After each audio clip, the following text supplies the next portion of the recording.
దేవుని వెంబడించే నీవు అబద్ధికుడుగా ఉండకూడదు, నిజాయితీ పరుడుగా ఉండాలి. ఒక అబద్ధాన్ని కప్పిపుచ్చాలి అంటే నిజమని నిరూపించడానికి 100 అబద్ధాలు ఆడాల్సి వస్తుంది. ఒకదాని వెనక ఒకటి.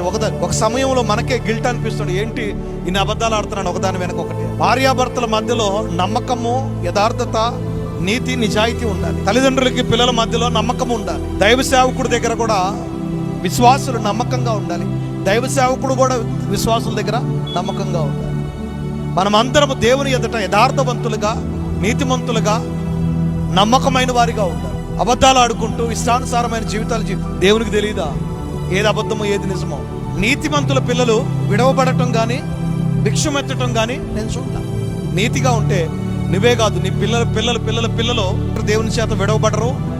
భిక్షమెత్తే స్థితిలో కూడా దేవుడు, ఆర్థిక పరిస్థితుల్లో దిగజారిపోయిన స్థితిలో కూడా వాళ్ళని తీసుకొని వెళ్ళడం, అన్ని విషయాలు దేవుడు ఆశీర్వదిస్తూ ఉంటాడు.